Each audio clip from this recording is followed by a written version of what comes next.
Live everywhere. Daily Co's Radio on netrootsradio.com presents David Waldman. Kagro in the Morning Show.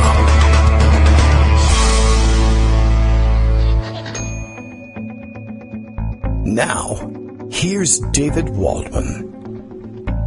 Hey, good morning, everybody. How you doing? It is Thursday, August 25th, 2016. I was just checking the year, make sure I remember it correctly. Yes, it's 2016. It's August 25th. Skype tells me, I guess this happens every year, and I forget every year. Skype tells me that it is Armando's birthday, and I will profess ignorance again. Did I say that last year? Because August 25th is my birthday, and I must have been dumbfounded by that last year. I would guess that that's the case, but as you know, I am blackout drunk from daybreak to sunset on my birthday. It's not true, but it's a good excuse, I guess. Do we actually have the same birthday? We just had Monty Frank's birthday. It's what a month August is for Kagro in the Morning, considering that we take a week off almost every August. Anyway, okay, so it's my birthday. What does that mean for the show? Nothing. I'm here. I was born to do this show, apparently, and here I am. And we'll catch up on the day's events just like we do when it's not my birthday, and nothing else will happen. And well, today is the day annually where I use Facebook. I have to go on Facebook and thank everybody whose Facebook accounts told them that it was my birthday, and they leave birthday messages for. Although I guess at some point they'll go onto my Facebook wall and they'll notice there's nothing on this wall since the last rash of birthday wishes. So maybe he doesn't really use Facebook. Thank you to everybody who uses Facebook to tell me happy birthday, and I'll tell you so later on Facebook. There should be some kind of integration of our social media somehow. It's an app in this somehow. I don't know exactly how it works, but you can send me $1 billion anytime. Daily Coast Radio is live now, as Bill tells us, through the Twitter machines. AP reports that KagroX, that's me, David Waldman, whose birthday is today, accepts money from listeners he speaks to. This is true, and, it's hot topic. The appearance of impropriety, etc., whatnot, everywhere. I'll just say this, blanket statement, in case I don't get back to the Clinton Foundation or anything like it for the rest of the day. Anytime money changes hands, there is an appearance of impropriety. People don't like parting with money, even in exchange for goods and services. There's always an appearance of impropriety anytime someone hands anyone else money or even does it electronically. Any record of the exchange of money is weird looking. It's just a matter of degree. And so if you buy yourself, let's say, an extra large coffee, a croissant, and maybe an apple fritter one morning from, let's say the neighborhood 7-Eleven, as I did today, there's an appearance of impropriety, and there was in fact impropriety. They charged me for a Red Delicious apple, which I did not buy. There's no chance I was buying healthy fruit for breakfast, and there's no chance the Red Delicious apples available at 7-Eleven are healthy, delicious fruit either, so no mistake being made there. But that was a hell of a morning, trying to figure those things out. Okay, well, we straightened out how to get charged correctly, I think, at the 7-Eleven. Yesterday, as you know, during the show, the emergency was my wife's car died. We'll see whether we can bring it back to life today. It was towed all the way back to the dealership. They'll be working on it today. They'll probably call to interrupt the show and say, we can't fix it, and it's going to cost you $1 million to buy a new one. We had to drop her off at the rental place today so she could rent a car to get to work. How exciting. Okay. Now, on to larger things, including both the appearances of impropriety that are floating around out there that I guess we'll have to deal with. Let's see. Donald Trump's latest, whatever he's been up to. A little bit of debate about the alt-right and who they are and what they mean. We got a lot to discuss today. Also, I'll try and paint in broad strokes today, and perhaps lay the groundwork for another couple of shows to come. The alt-right, as you know, I don't think any of you are still confused about the alt-right. We've talked about that an awful lot. And one of the things that you need to keep in mind about alt-right, if you're new to the show, the alt in alt-right means gimmitarian. That's all it is. Excuse my racism, excuse my anti-Semitism. Let me do whatever it is I feel like doing. It's you remember the old? Well, wasn't it the old title of the old William F. Buckley book, right? Conscience of a Conservative. The alt in alt-right is strike through on the conscience part.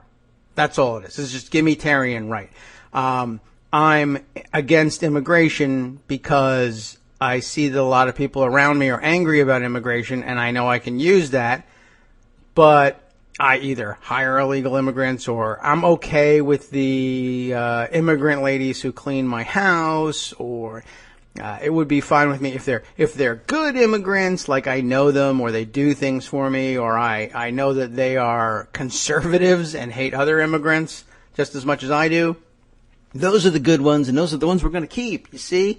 Or it doesn't make any sense for me to say I'm a constitutional conservative if I'm virulently anti-Semitic, let's say. But please excuse that because I want to be that for whatever reason, and that's all the alt really means. So if you're having difficulty understanding the alt-right, I've described them variously as conservatives who vape because they tend to be younger.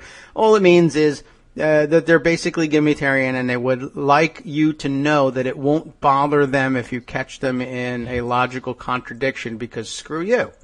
And literally they will just say that. Well, who cares? Screw you. You're this, you're that, you're Jewish, you're an immigrant, you're a cuck. It doesn't matter what you are, you get in their way, screw you. That's all it is. Screw you, I want to do what I want to do from a conservative point of view. That's all there is to it. So in case I don't think there's any misunderstanding left lingering. I think we all got that. We'll move on to the rest of the morning roundup with Greg. Good morning, Greg. How you doing? Hey, good morning. Hi. You know, Thanks. My networks are telling me it's Armando's birthday. It is. I know. It's telling me that too, and he's texting. Do you think it's true? I mean, can we trust them? Yes. It's just the the mainstream social media. Let's straighten these out. Do I believe him? Yes. Can you trust him? It's his birthday.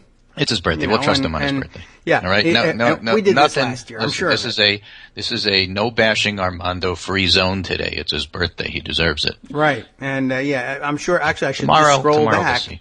a year in our messages, and I'm sure we'll see the same thing. It's your birthday. Yeah. We did this last year. I know. I forgot.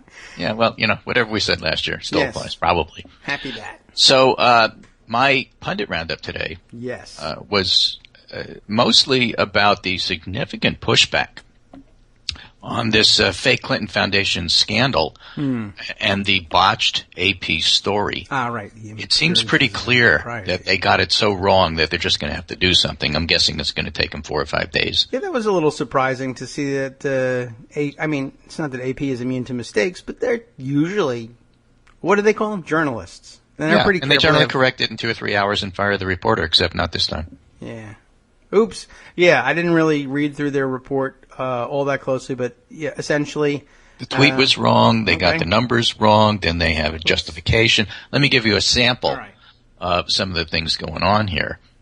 Norm Ornstein was one of the first to tweet and said, really an embarrassment for AP and other journalists who just glommed onto the story uncritically. Where are the standards?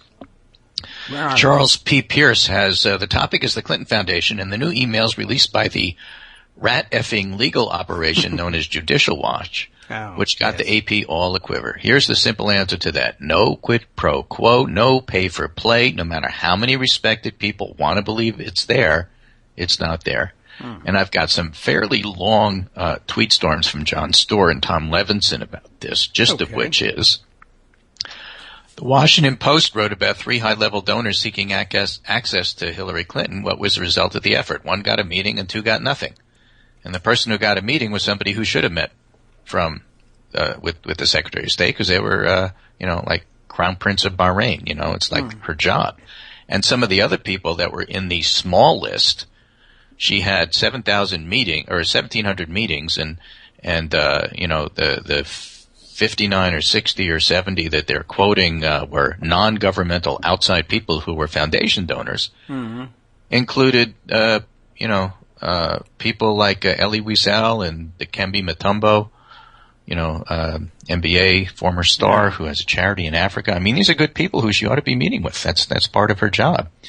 And so they just plain old got it wrong. Nancy Turneau in Washington Monthly. I mean, I'm just giving you an idea. It's just not my opinion. This is like all over the place. And honestly, it feels like yesterday was a big deal, and today it feels like a failed October surprise. Oh, well, it's not even October. Yeah, and this is all being driven by the book Clinton Cash, and it's just not working. And it's part of the Steve Bannon, put together attack stuff. And that, of course, will lead us to the speech coming up today about the alt-right that you were just foreshadowing in your introduction. That'll be later today by Clinton. Okay. But back to Washington Monthly, the Associated Press has just shown us why it's important to be vigilant in how we consume the news as it's reported. They took some interesting information they gathered and spun it into something it wasn't. Scandalous. This is basically what most every drummed-up scandal against Hillary Clinton comes down to. From the perspective of people judging her, it looks bad. Welcome to the world of optics as scandal. Yeah, well, the sealed appearance of impropriety thing. Again, it exists everywhere, and it's just a matter of whether you're going to make a big deal out of it. But you have to understand that the Trump people, especially with Bannon, just say stuff, and it's not true. Here's a great example. It's a visual one, so I'll have to describe it. It's a tweet from Rebecca Cinderbrandt, who is a legitimate reporter. Giuliani at the Trump Tampa rally says Hillary Clinton will not allow uniformed police officers to be around her. That's his claim because he was at DNC and he didn't see any uniformed officer. And the tweet from this reporter is sent with 4 separate different pictures of Clinton either shaking hands with or being surrounded by uniformed police officers. So, they just say stuff that's not true. And Giuliani claiming that this is the greatest criminal enterprise, that the Clinton Foundation is the greatest criminal enterprise since Teapot Dome and maybe Watergate. It's just an example of how Republicans always take something and just go so over the top with it that it fails them. And that's one of the reasons why it just feels like a big failure today. Okay. Well, yeah, that's funny too. Well, the big it's comparisons are both Republican scandals, but okay. So, yeah, well, which were, of course, dismissed as nothing at the time by Republicans. What is it, a third-rate break-in? Yeah. Something along those lines. Right. And I don't even know what they said. Not quoting exactly. I'm just trying to do that from memory. Matt Iglesias in Vox. According to their reporting, Clinton spent a remarkably large share of her time as America's chief diplomat talking to people who had donated money to the Clinton Foundation. She went out of her way to help these Clinton Foundation donors, and her decision to do so raises important concerns about the ethics of her conduct as secretary and potentially as president. It's a striking piece of reporting that made immediate waves in my social media feed as political journalists of all stripes retweeted the story's headline conclusions, except it turns out not to be true. Oh. Well, but it was good writing. The AP uses to lead its coverage is wrong. Brown and Sullivan's reporting reveals absolutely no unethical conduct. They found so little unethical conduct that an enormous amount of space is taken up by a detailed recounting of the time Clinton tried to help a former Nobel Peace Prize winner. I wouldn't try to help them. Right. Meanwhile, what happens at his rally? He doesn't go off script. Remember, this is the Steve Bannon influence. It's on script because it's in the detailed comments that were handed out. Karen Tumulty from the Washington Post reports, Clinton is a bigot. Yeah. He said that. Right. And there's this terrific piece. I don't know if you saw this. I will send you specifically her tweet so you can take a look at it. But there's a little GIF of a woman standing behind and, as we look at it, to his left, reacting. Oh, yes. I saw the comment. She has this horrified look on her face. Like, what did he just say? Like the Second Amendment guy. Yeah, only the Second Amendment guy was laughing. The people to his right, our right, to his left are laughing. But the woman just has this horrified, I can't believe he said that. Yeah, and that's, I don't know, that's less surprising or startling to me than the Second Amendment ones, but okay. Well, the Second Amendment one was a riff. I mean, the riff he had is... well, she doesn't know that. When Trump meant to say that Clinton's stuff, whatever it was he was referring to, or whatever, was premeditated. And he made a mistake, slip of the tongue, and he said premedicated. Well, and then he went on, I like it. I like it better. I like that. What do you think, crowd? You like premedicated? I like that. I like that. So, what do you think, crowd? I like that. Yeah, pretty much. So, he said it like 3 or 4 times after that. So, again, trying to push the conspiracy theory about her health. Paul Waldman in the Washington Post. It goes on and on. People are really pounding the AP on this. The latest Clinton email story isn't a scandal. Are you ready for the shocking news, the scandalous details, the mind-blowing malfeasance? Hold on to your hat, because here it is. When Hillary Clinton was Secretary of State, many people wanted to speak with her. Astonishing, I know. Here's the truth. Every development in any story having to do with anything involving email and Clinton is going to be trumpeted on the front page as though it were scandalous, no matter what the substance of it actually is. That is true, too. I'll discuss some reasons why in a moment, but we could have no better evidence than the treatment of this particular story. And then they go and have some stuff. Matthew Iglesias retweets Brian Fallon, the campaign, talking about some of the people that the AP are pointing out as scandalous. Holocaust survivor Elie Wiesel, former NBA star Dikembe Mutombo, actor Ben Affleck. The latter two parlayed their fame into global philanthropy campaigns and humanitarian efforts. So it goes on and on and on and on. Josh Barrow, by the way, with that bigot remark, noted Trump calls Clinton a bigot because he, like many conservatives, thinks bigot is a term liberals deploy arbitrarily to damage conservatives. Yeah. And don't fully understand that they use the term because Trump's a bigot. Well, my goodness. Anyway, what I'm trying to do is give you a flavor of the. It's not just Daily Kos pointing out that the AP was wrong. There's true. a torrent of people on all sides of the spectrum outside of the Trump campaign who's pointing out the AP's wrong. Yeah. Well, there's an awful lot of them. And I was kind of shocked to see how widespread the pushback was, but I guess it made me a little bit curious. Is there anybody else that they name besides the ones that people are pushing back with? Well, here's the funny thing.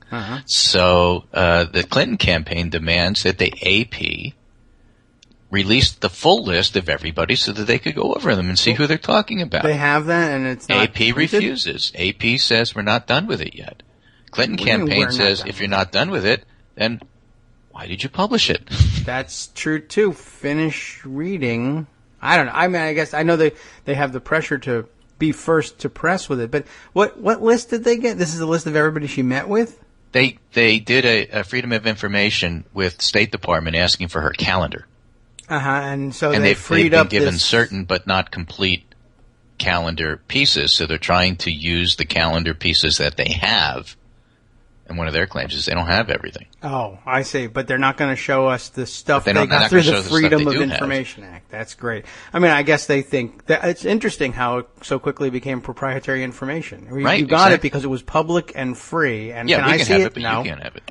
It took us 3 years to get it. We're not giving this scoop away to Breitbart. Yeah, I know that is funny, and it would lessen the incentives that investigative news organizations have if they were forced to turn over the information to people who didn't do any of the work behind freeing it up.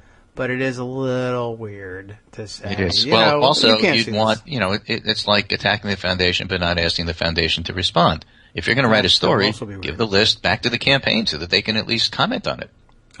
That's true. I mean, certainly if there's somebody, I didn't meet with this person. Oh, well, that would be important to know. This person was appropriate for me to meet with. Right. This person was highly appropriate for me to. This one I've known for 35 years. That had nothing to do with the Clinton Foundation. This one, so on and so forth. Were there any that even hinted at scandal? I saw the ones that got pushback. I mean, I'm not afraid of her meeting with Ben Affleck. That's the thing. No, their whole innuendo is that they were not even foundation Hitler was on that list? Contributors.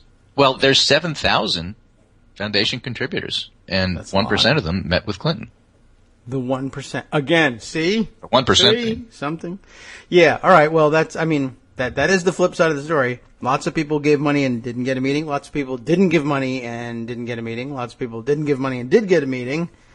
And some people gave money and got a meeting. Yeah, I guess so. Was that because of the money? It's hard to tell. The big question is that the smallest quadrant? And did they get something for it? No. Oh, well. Who knows? I mean, of course, I guess if you really want to push on these things, and many people really do, I'm sure there's all sorts of intangibles out there. And look, access means something. That's why it's carefully controlled. I understand that. But then it should be fairly simple to lay out a case on one person who is a total jackass and everybody hates getting something awesome when they shouldn't because donation. And there's only 7,000 donations. If Joe Manchin's daughter was one of these people, that would be a story. That I guess it would be. By the way, I don't know. I got some messages from my brother this morning. Does anybody know if Joe Manchin does or doesn't get along with his daughter? I don't know, but he won't comment.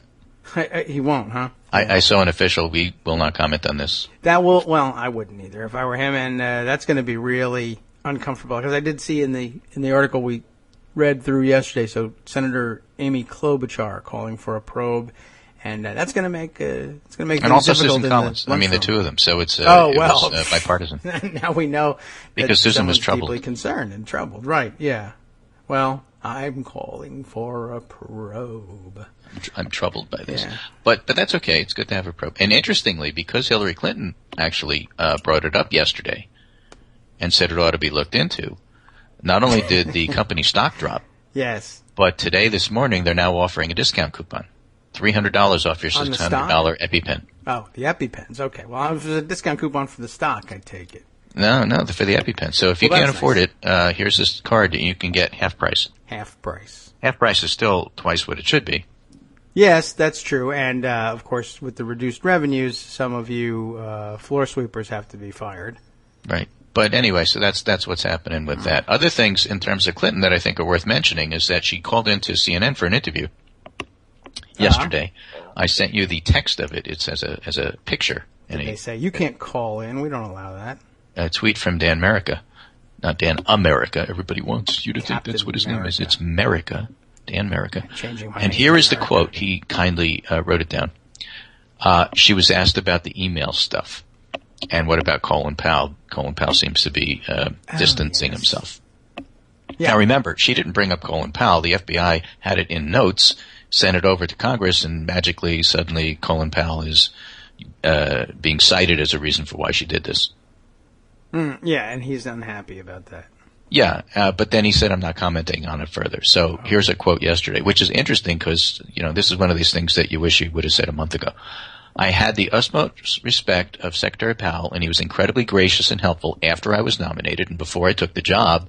I appreciated the time he took when I was preparing to become secretary. I valued his advice. I'm not going to relitigate in public my private conversation with him. I have been asked many, many questions in the past year about emails, and what I have learned is that when I try to explain what happened, it can sound like I'm trying to excuse what I did. There are no excuses. I want people to know the decision to have a single email account was mine.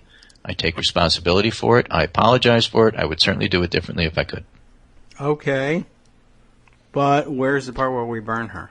Where's the part where she says that in a press conference so that she could say it to everybody instead of just CNN where it's recorded and then passed along so that everybody could see what she said? It has been extraordinarily difficult for me to get a hold of the quote. I will say it took me nearly 30 seconds of FOIA requesting before I heard it.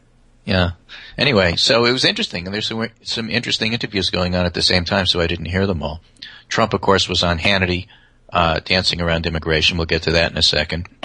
Kellyanne Conway, at the same time, was on Rachel Maddow with an interview, which I was seeing Armando's tweets. He wasn't real keen on it, but, it was a good discussion in terms of where they think the campaign is at, and Rachel tried to press her on taxes, which I think is a huge issue, huge and classy issue that she should be addressing, and she kind of weaseled out of that. She's a professional weasel. You wouldn't expect her to, really answer or make news.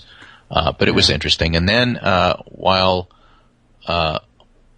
that's going on, Clinton calls in to CNN, so it was really channel flipping to really catch what was going on. But on the immigration piece, it was fascinating because Trump was using the Hannity audience, live audience, as a focus group to try to figure out what to say.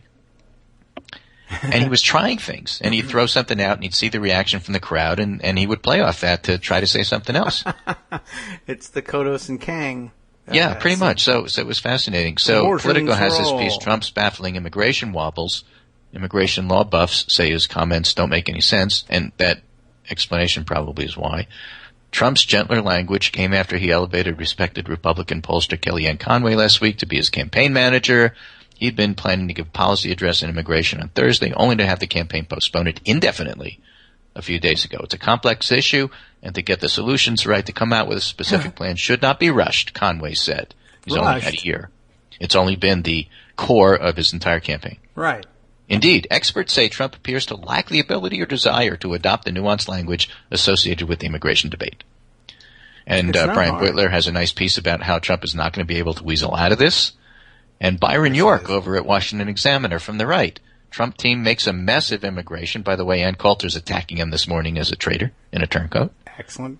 And Trump, traitors and turncoats we trust. Right. And a very brief tweet storm from Greg Sargent, which I really think is worth highlighting. Greg Sargent on media responsibility in covering immigration and Donald Trump. He says, I'm going to keep bothering you on this. A few more tweets because he had been tweeting out certain points. Here's why it's important to hold Trump to his actual positions. By signaling a softening, Trump and Kellyanne Conway were testing whether they could have it both ways. The game works this way. They wanted to see if they could speak to suburbanites by saying we're not cruelly deporting everyone, we're starting with criminals, while also winking at hardliners by saying don't worry, the 11 million still remain subject to deportation and won't be legalized. If the media greets this with, look, Trump is flexible and reasonable after all, his campaign realizes they can get away with this, and that Trump can maintain cred with hardliners by not actually shifting on whether undocumented can get on a path to legal status, while also fooling white suburban moderates who support assimilation into believing he isn't hostile to immigrants. Trump may embrace legalization in the end, but he hasn't. He and Conway are currently testing to see if they can pull off the straddle.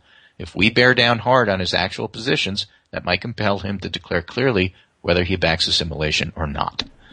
And I sent that along to some of my reporter friends. Yes. And I think it's important that the media do, in fact, hold him to account. Now, it turns out that the Ann Coulters of the world are very unhappy with him. And it turns out that Rich Lowry and some of the other people on the right aren't buying it. And it's really funny to watch the conservatives be less fooled by this than some people in the media. Yes. Well, I don't even know what to say to it except, I mean, it seems fairly obvious that that's kind of what they're doing, and I don't know that they can that anyone can actually hold him to account. You can certainly point it out, and some people will just say, "I don't give a damn." But yeah, it's certainly the right thing to do is to say, "Oh, if I'm documenting what happens, I might as well point out that this is he's sitting on both sides of the fence here, and hoping you won't notice. And if you continue to not notice, there's really nothing I can do about that." This is leading horses to water, and that's what journalists, I think, try to do. Yeah, Hannity and yeah, well, he says he's not one, and I for one believe him. I truly believe him too. Hugh Hewitt also. I believe he's not. And they try to lead him to say the right thing, and sometimes he does, and sometimes he doesn't. You know, the whole idea here, I think that the funny article, I think, was in Huffington Post, trying to point out what the Clinton campaign was attempting to do with Trump. They've decided to try to paint him as unfit. That's what today's talk is about. That's why in Nevada she'll be talking about alt-right stuff.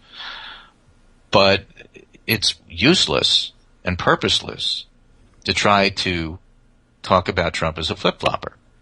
That implies he has a position that he flip-flopped from, that he thinks about positions, that positions mean anything to him. Right. That he has some sort of core that he's trying to defend or some sort of program that he's trying to implement. None of that's true. What do you think, it's all made up crowd? on the Do I fly. have What do you a think, core? audience? Do I have a core or do I not have a core? It's a Yeah, fabulous what do you say? core, unless I What don't about if have I do one. it this way? Oh, well, you know. That's just, I like that he's testing. He's a listener. Yeah. That's it. Right. He's taking Frank Lutz one more step, you know. Ladies love listeners, they say. Yes, of course. How is it all working? Well, he's still behind in the polls. You know, that's not really changing very much. And there's a nice piece from Monkey Cage blog today, John Sides, pointing out how many votes will Trump give up by not having a professional campaign? A lot. Oh. And they talk about why, and estimate it's at least worth 3 points. But voter turnout within markets that they looked at was much higher in the battleground state portion than the non-battleground state portion, about 7 to 8 points higher for turnout. Most of this can be attributed to canvassing by the campaigns, door knocking, and phone calls, which other political science researchers found to be particularly effective. Remember, he doesn't have a ground game. The increases in turnout were even larger among the strongest partisans, who should be particularly susceptible to mobilization attempts. And they estimated by doing some guessing and math that, maybe 3 points. And then point out there's always uncertainty in extrapolating from a previous election, and perhaps the RNC and Trump will ultimately construct some semblance of Clinton's field organization, thereby narrowing Trump's disadvantage. But clearly, the Trump campaign faces a major challenge at this point in time. When you're down 7 points and early voting is already starting, you need every vote you can get. But the Trump campaign seems more likely to leave votes on the table. Well, so they will. Early voting is already starting? So, yeah, I was just looking at that, and what are they referring to? The earliest I know of is September, early in September, Iowa. But let's find out what link they are talking about when they say that. And early voting limits Donald Trump's time to turn campaign around, a New York Times story by Patrick Healy. And voting actually starts in less than 6 weeks, on September 23rd in Minnesota and South Dakota. And actually, it's even earlier than that in some places in Iowa. What do they need to start so early in South Dakota for? It snows early. All right. I might be out on the range. There might be vast months. Plains that you have to, go over. Right. Yeah. 32% of voters cast their ballots before Election Day in 2012. But, I don't know. I mean, there's not that many voters. A third of the voters are going to vote before Election Day. So you don't have until November 8th. You don't have 74 days left. You have a lot less than that. I'm just saying, if the whole state goes at once to one polling place in some of these states, it's not. If it's a Democratic state and a Republican governor, that's exactly what they would do. Yeah. Well, that's true. Then they would make you do it that way. It would make you stand online for hours, days even. Okay, well, I don't begrudge anybody the opportunity to vote early. Go ahead, South Dakota. Even though I know you're going to vote wrong. Go for it. Right. Anyway, so that's pretty much the roundup for this morning. I will mention in terms of the discussion that Armando and I were having long distance yesterday, I did reach out to Real Clear Politics. I'll try to get a hold of them at some point over the week and figure out how come certain polls are there and certain polls are not. Yeah, they'll have words for that. But I don't have an answer yet. But there'll be some. We're right. There'll be words. You're wrong. We'll see what the words say and what the words mean. Right. There seems to be no doubt that their standard is arbitrary. As all standards we've always are. known that. And sometimes they can be argued into adding a poll or taking away a poll. Yeah. But it is fairly arbitrary. Huffington Post, all of them are arbitrary. It's funny, I was looking at this morning, each one of them has a different number in terms of what the Clinton lead is. Yes. Which is just fascinating. So it's 47-40 in Huffington Post. Mm-hmm. Real Clear Politics this morning.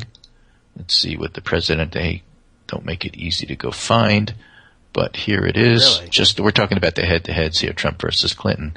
It's 5 points as opposed to 7. 7 in Huffington Post, 5 for Real Clear Politics. New York Times has 5. TPM has their own poll tracker back out. That's arbitrary. And they have it at 3.3.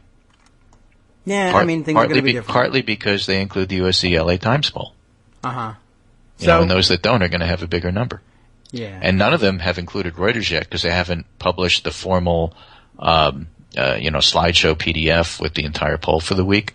But you can go to the Reuters poll site and see that as of August 22nd, Clinton had a 12-point lead. That hasn't been added in yet. It'll raise the average or at least make up for some of the newer polls coming out from some of these trackers that tend to be online and Trump favorable, like LA Times, like UPIC Voter, which have Clinton up by 1 or 2 points, and that's it. So, it's just you got to take the aggregate, and that's always the way it is. Yeah, and the bigger the number that they include, I guess. Look, she's winning between 3 and 7, and so it's somewhere like that. And there's still plenty of room for Clinton to grow. There's room for Trump to grow if he consolidates Republicans. Not clear that he will. Should grow. and the Senate is still in play, and all of these things are still true. So, on the other hand, we are running out of time, and if you don't have a campaign structure on the ground, then it's hard to see how you catch up. And the fact of the matter is, Trump is not expected to suddenly blow Clinton away in the debates, if anything, the other way around. And it's just very hard to look at this and say he's going to win. In fact, he's going to lose. Well, gosh, I hope so. So there's that. With that, that's my summary for today. Thanks so much for indulging me. This is Greg Dworkin speaking with my friend David Waldman, Kagro in the morning. Happy birthday, Armando, wherever you are. And, tell me I'm wrong. Yeah. Maybe your birthday was yesterday or tomorrow. Who knows? But we'll be back tomorrow, and we'll talk again about something, because I'm sure something will happen. I am very much looking forward to the white nationalist part of Clinton's speech today. I think it's very important. It's always been important as part of this election. It's good to have it out there. Drive the conversation. Yeah. Well, someone will tell me what happens. I'm certain. Yeah, Twitter will. That's the way I do it.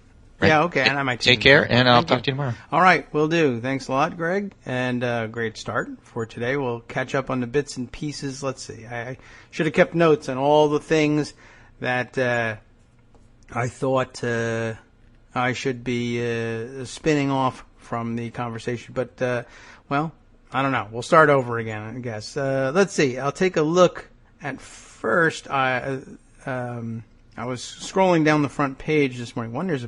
There's a picture of a moose, and I just wanted to acknowledge that. That's in Bill's Cheers and Jeers, and it's always good to have a picture of a moose. Any day you can get a moose on the front page is a good day, and it's my birthday too. So let's see, where was I with this? Just sort of scrolling down the list here, but something Mark Sumner had on the front. There it is, the first thing on the front page. How easy to find. AP defends their attack on Clinton Foundation by compounding the error. That seemed like an approach I wouldn't have guessed at, but okay. The Associated Press has noticed that some people, us and some others, but it's pointing to us, have taken issue with their Tuesday article, which maintained many donors of the Clinton Foundation met with her at the State Department and implied the 85 donors who met with Clinton over the course of her 4 years as Secretary of State were in a privileged position. They got to meet with the Secretary of State. That is a bit of a position of privilege, but some of them were privileged beforehand, and some of them were privileged afterwards, I guess. I'm sure that there are very few of the people who met with her who could point to only one privilege, and that would be the meeting with her, I guess. And that's the appearance of impropriety. You can't just come from out of nowhere, meet with her, and then go back to nowhere. See? Influence. I understand. I believe it. And I know what the appearance of impropriety is all about. But yeah, I guess I don't know. I'm not dissuaded that there could have been improprieties simply from that, but it's becoming the weight of the evidence. Seems to be accumulating is that if by now you can't point to something horrible and otherwise inexplicable happening, then I don't know when that's going to happen and how long do we have to wait for it. On the other hand, as AP describes things, it has taken them 3 years to get a hold of this information. And you know what time means. Time means an excuse, I guess, right? We haven't found the WMD. Saddam Hussein had 12 years to hide them. Well, it took us 3 years to get the information here, so we have up to 3 years to find something horrible. And it may be there. I don't know. I haven't seen it yet. And that's kind of where we're going to have to see things happen. And I guess it will be difficult to prove. These things often are, and it's calculated that way, and people do things this way because it's, well, I don't know. Some people do this because it's difficult to prove, and other people do this because this is what they think you're supposed to do with policy-making positions like this. You meet with people who are either of like mind or can help further your goals, or then there would be other people with whom you feel you have an obligation in your in your job to meet with. And sometimes those things will overlap. But yeah, I was a little bit confused yesterday. I thought for sure there has to be somebody else on this list because I know people are pushing back and saying, oh, big deal, she met with Ben Affleck. To which I would say, well, in the abstract, you might say, in the absence of any other information, hey, couldn't you be meeting with somebody else like super important worldwide, not celebrities, etc.? But you know how these celebrity things go. Why did she meet with Ben Affleck? I'm sure it wasn't to say, I loved your work in Good Will Hunting, and I just wanted to tell you that in a way that I couldn't have either written you the note or it wouldn't look weird for me to just tell you that. Or I could have gone to the Oscars, really, if I wanted to. Probably could have swung a ticket and told you there. But rather, it was probably along the lines of, Ben Affleck doing some charity work. I've been doing this charity work in Africa, and I understand you're interested in charity work in Africa. Do you want to tell me about what you're doing, or tell me about a problem that you discovered when you were doing your charitable work that you think the State Department either isn't aware of? I have my doubts about whether they're not aware, but whatever. Or you're not doing the right thing or enough of it. Basically, I'm sure that's it. Is it a position of privilege? Yeah, I mean, I'm sure if I went to Africa and did charitable work, and by the way, I have not, so you can hold that against me. But if I were a wealthy celebrity thinking of ways to give back, whether because I thought that was the right thing to do or I just felt guilty about being an extraordinarily rich white American person who's otherwise sitting on their butt and enjoying the fruits of, I don't know what, I guess you could call it my labor, getting on camera and playing myself. And I'm not saying that's what Ben Affleck does. He's a better actor than I am. Okay. Everybody is.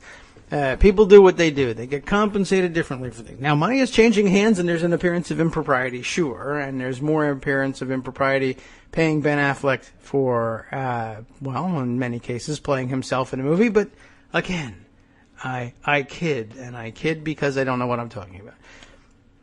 But I'm sure, okay, so he's doing charitable work in Africa, and you discover that there's something that the Clinton Foundation could be doing, or that the State Department could be doing, or that both could be doing. And I guess, we'll also have to acknowledge that it may very well be the case that it would be improper, if you knew what you were doing and what you were talking about, to be sitting down with the Secretary of State, a sitting Secretary of State. That's why you're sitting down. You sit down with the sitting Secretary of State. That's why they call her that.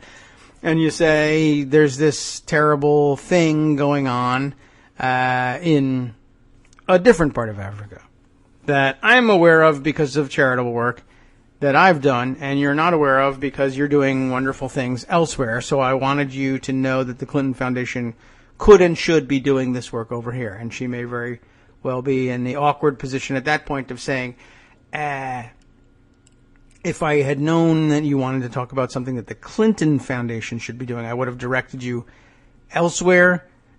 You as a private citizen probably, maybe you don't realize this, but as Secretary of State, I could talk to you about things that Secretary of State should be doing and that the State Department should be doing. And many of those things might even be the same things that the Clinton Foundation is already doing, but you really need to talk to somebody else about the Clinton Foundation now because I'm on government time here. I could see that happening very easily. And Ben Affleck or somebody else not having very much idea that there would be a problem posed with that. But I could also see, by the way, that information coming out to the AP or someone like it and having them blow it up. And did you know that she was talking about Clinton Foundation business on government time with some damn celebrity or another? And the explanation could very well be, he came in here and he started talking about the Clinton Foundation, and I listened politely, but I knew within seconds that this would be, it was an improper conversation from the beginning, but I didn't want to say to him, let me stop you right there, Mr. Famous Celebrity Guy, who is, after all, in the end, likely to be saying, I would like your help in directing millions of dollars toward worthy charity and doing something fantastic for goodness with a capital G as a whole in the world. But, I need to cramp on you and tell you that you're doing something totally illegal, and everybody hates illegal things, and that means they hate you, and you're wrong, and it's awful, and you should be ashamed of yourself. You're a terrible person, and you should be ashamed. But if you go over here, you should not feel ashamed anymore, and then you can accomplish your problem. You got to be diplomatic. Remember, of course, she's one of America's chief diplomats in this role. And so you listen politely to all that and then say, yeah. So I don't even know whether this is what happened, by the way. It might be very clear that he came and said, now I know you could be doing this with the Clinton Foundation, but you're not wearing your Clinton Foundation hat. Now you're wearing a Secretary of State hat. But guess what? As Secretary of State, you can direct U.S. policy to say we ought to be paying attention to this problem over here in this country, in addition to the things we're already paying attention to. He could have had it entirely right. I'm just saying the various sorts of improper things that are quite truthfully improper very often aren't all that difficult to understand, even when, you could certainly report it this way. Someone like the AP or any other outlet, Breitbart for that matter, could say, well, even though she knew it was inappropriate, she let the meeting go on for an hour. He may be like me. He may have talked for an hour, at which point he took a breath and she said, yeah, we can talk about this in my capacity as Secretary of State, but not in my capacity as a family member of the Clinton family. The handling of the foundation is elsewhere, and it needs to be. I could see how those things could go on at some length. Anyway, I never did see anybody say, well, okay, so fine. You're pushing back by saying she met with Ben Affleck. You're pushing back by saying she met with even the Crown Prince of Bahrain, which actually I'm sure they offered up as something that people would say, aha, a Crown Prince, some rich person, an elitist, and Bahrain of all places. I don't know what the hell's wrong with Bahrain, but I guess that was supposed to prompt outrage. But remember that over in Bahrain, and Saudi Arabia, for that matter, Saudish Arabia, as we like to call it, when the Crown Prince shows up, it's not because it's not like Prince Harry showing up. He's just a rich figurehead. That's the government over there. A Crown Prince of Bahrain may very well be the chief diplomat of Bahrain. And when the U.S. and Bahrain have to sit down and talk about those well-known international U.S. Bahraini issues, these are the two who go head-to-head. And probably worth mentioning that the Crown Prince of Bahrain is a probably extraordinarily rich person. And very often these extraordinarily rich people, particularly those who have reason to worry about what people think of them and their extraordinary riches, very often like to dabble in philanthropy. And sometimes they're super serious about it, and sometimes they're dilettantes. But the cash is worth just as much, whether they're dilettantes or not. And I suppose if at some point you're meeting with the Crown Prince of of Bahrain and it comes to your attention, whether because he mentions it or you already know it or an aide whispers in your ear, by the way, he's a giant donor to the Clinton Foundation or could be a giant donor to the Clinton Foundation. Well, depending on what you do with that information, if it's a could be thing, if the Secretary of State then says, you should be a giant donor to the Clinton Foundation, that would be problematic. Although I can say, even though the money would be going to something awesome, and she would steal absolutely zero of it, and no one would steal any of it anywhere up and down the line, and even though it's entirely a simple matter very often to argue that the riches of the Crown Prince of Bahrain is blood money, sure, okay, I know. I can't solve all the problems in the world in a single swift step, but the money is here. And I guess if you take blood money and put it to humanitarian use, it's on balance a good thing, I guess. All money, just as all exchanges of money contains the appearance of impropriety, all money somewhere being fungible is or was once blood money. It's a question of, have you washed it off through enough transactions? The money I used at 7-Eleven today is blood money, I guess, if you trace it back far enough. Yeah, but like I said, can I solve all the problems in the world? I just wanted a croissant, and I don't even know why. It wasn't even a good one. The butter croissants at this 7-Eleven. I mean, wow, mostly butter. I was too much so, as a matter of fact. Most people would really enjoy that, but it actually tasted like a stick of butter, which I didn't enjoy. But then again, the oppressed masses that paid for it, well, I didn't even ask them what they thought.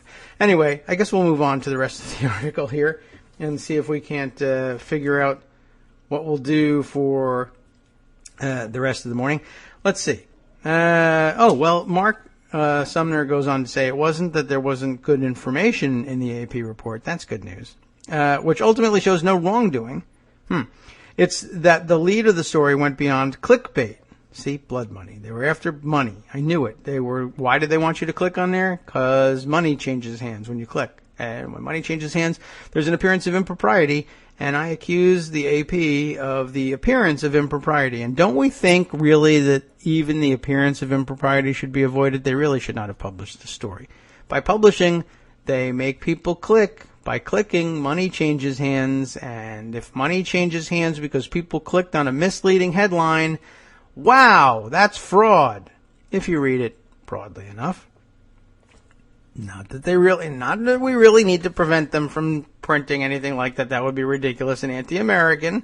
And so we let them do it. We criticize after the fact. But it's worth pointing out, like I said, I really think that's an appropriate measure. Anytime money changes hands or something happens that causes money to change hands, there's an appearance of impropriety. It's just of a greater or lesser degree. Most of it now, hopefully 99% of the appearances are so minor or so distant or so tenuous that you rightly let them slide by. We don't necessarily need to trace the origin of every penny that changes hands if someone clicks on an AP story versus does not click on an AP story, because that would be ridiculous. We would be paralyzed by the depth of the analysis of every single thing that we do. On the other hand, it takes an awful lot to raise the appearances of impropriety to the level where people will actually take an interest in it. That's the big problem is I could never get any interest anywhere, no matter how hard I tried, in finding out how much impropriety there is in a 0.0001% of a cent click on an AP story. But there's blood attached to that money, I swear, if you trace it back far enough. All right, so it's not that there wasn't good information, we just didn't see any of it, I guess. The way the story was structured wasn't just deceptive. The data was filtered, the presentation distorted, and facts that didn't fit the narrative were selectively omitted in order to create, quote, scandal out of, if not nothing, then very thin air. Now the AP has issued a statement defending their article, but that statement has its own problems. It focused on Mrs. Clinton's meetings and calls involving people outside government who were not federal employees or foreign diplomats. That would be the place to start, I guess, if you were looking for impropriety. Because meeting with U.S. or foreign government officials would inherently have been part of her job as Secretary of State. True. The core part. I guess the only question then is, are non-federal employees, foreign diplomats, and non-foreign diplomats completely outside the scope of her work as Secretary of State? I mean, if Angelina Jolie, goodwill ambassador for the UN, wants to meet with you, she's not a foreign diplomat, really. She's not a federal employee, totally. So then what? I don't know. She says she's been doing work with the UN in Africa, and I'm the Secretary of State. Can't really see why I wouldn't meet with her. The biggest issue with the original story is embedded right there in this paragraph, though, says Mark. Meeting with private citizens, that's not an extracurricular activity. It's also inherently part of the job of the Secretary of State. Yeah, I would say so. I can't really argue with that one. That's especially true when those people are a Nobel Prize winning economist and head of an international charity, or let's say the head of a group that's been working to bring peace to the Middle East for 3 decades, and an executive from a charitable organization dedicated to fighting AIDS. Those are the examples provided by the AP. I don't know why they didn't go elsewhere. To arbitrarily draw a line between these people, many of whom headed up important non-governmental organizations, is just that, arbitrary. We're back to arbitrary problems again. As the AP noted in its own article, some governments had contributed to the Clinton Foundation, but rather than count meetings with representatives of those governments and then factor in the whole calendar, they drew a line in a place where it turned 84 meetings from 4% of Hillary Clinton's calendar into 53% of her calendar. They generated an appearance of impropriety by inflating the importance given to foundation donors. And a good point there in that. But because it is Armando's birthday, I will include him in the conversation here. Hi, good morning, Armando. I just want to point one out there. By the way, happy birthday. Who, me? Really? Yes. Okay, thank you. Happy birthday to me. Not happy birthday to Daily Coast Radio, but no, but well, yes. We'll just we should just declare it August 25th. Yeah, might as well. It's just a small move. You're talking about the AP story, right? Or did you move on? Yes, we're still on that. I moved on and I moved back just because that's. Let me just tell you the development that's new to me, because you may not have seen it. I see it from Iglesias. You remember one of the big things in the AP story was the Hillary Clinton sitting with the Kennedy Center chair? No, I don't. I didn't comb through it. But okay, so she sat with the Kennedy Center chair. Take that as one of the indices of Clinton donor corruption. Okay. And then what happened? And it turns out Matt Iglesias has done good reporting here. Good for him. Secretary of State hosts the Kennedy Center chair every year. Okay. That is, it's the norm. It's like giving the State of the Union address. Every Secretary of State does this? Every Secretary of State apparently does it every single year. Okay. I don't know why, but all right. AP reported this as signs of corruption. Well, it is. It's just that they're all equally corrupt on that score. Listen, I didn't know it. I didn't know that fact. I didn't either. And I There's assume no a lot of people didn't know it. But guess what I didn't do? What? I didn't run a published story claiming that was corruption. You need to do your homework before you actually write a story like this. Well, the day is young, even if we're not. I think it's a firing offense. I think someone needs to get fired at AP over this at this point. I know they won't, but they should be. This is no longer just, it's opinion. This is basic competency of saying, well, I'm accusing the people of this. Maybe I should make sure that what I'm saying is true. Didn't happen. And you know the other development, which I think you probably already discussed. Who knows? The so-called 85 donors on that list. We were just sort of getting to that. Okay. They will not. Okay, I'll let you go. Oh, no. I just wanted to lead you on this Iglesias thing because I think it's really a big development. Exactly. I'll sit back and let you enjoy your birthday. Well, tell me about this thing, because it's just that it was mentioned here. I'm reading Mark Sumner's piece that was at least recently at the top of the page, the front page. I haven't read Mark's piece, and this is new to me.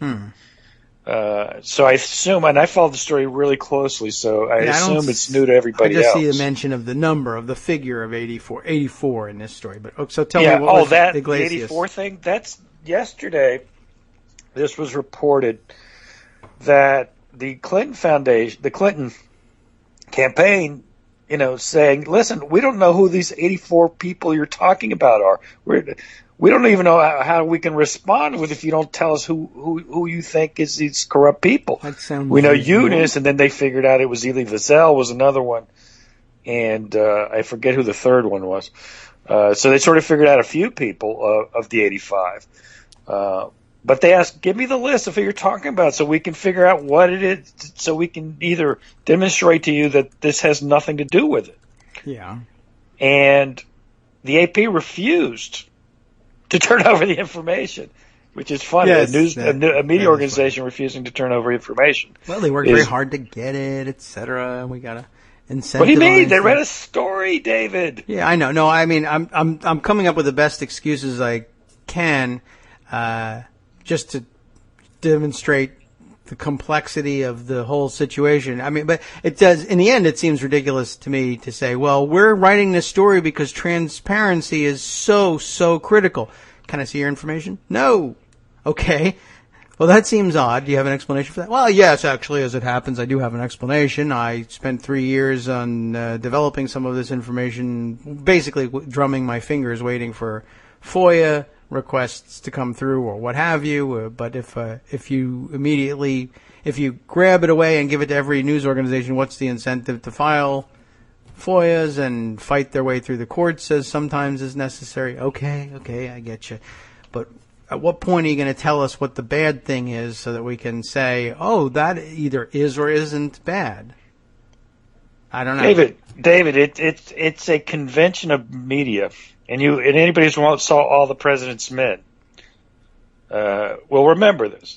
Before you go out with a story, you ask for comment. You give the subject a chance to respond. That's actually the scene you may remember from that is John Mitchell's now infamous line about where Katie Graham's breast will be caught in. Okay. All right. You don't remember that? I don't know if that stands out in my mind as clearly. Okay. Okay. Well, it's breast in a ringer. It was a big deal at the time. I'm sure. And they ran it actually in the story, and that's why it became a big deal. Yes. But generally, you say, okay, this is what we're going with. Do you have a reaction? And I said, yeah, I have a reaction. Well, who are these 85 people you say do this? We don't. What are you talking about? So we can't tell you that. You can't tell me that. Why? Is there some sourcing issue? Is it an anonymous source? No, it was from a FOIA request. And then we did our work. It's our work product. Yeah, but you're a newspaper. You're not a lawyer. Yeah. It's the opposite of what you're supposed to be producing work product, not hiding it. This isn't a confidential source. It does pose a problem. No, they said they're still working on it. And here's my reaction to the still working on it. Uh-huh. You don't publish the story until you're done working on it. Right? Normally, I would say that's the ordinary standard. Yeah, I'm sure. And again, there are people over there saying it's a hot thing, and we got to be first to the and because we want the money and that comes from publishing first, which of course creates an appearance of impropriety, as I said earlier. And we should investigate the appearance of this impropriety here. AP could be committing fraud here. I don't think we should publish this story or acknowledge the story until we get it straight. Just what kind of improprieties are involved in the exchange of cash. And putting cash in AP's coffers here. I mean, why not? Why don't we examine that? I don't know, because it's one of the things that we tend to let go.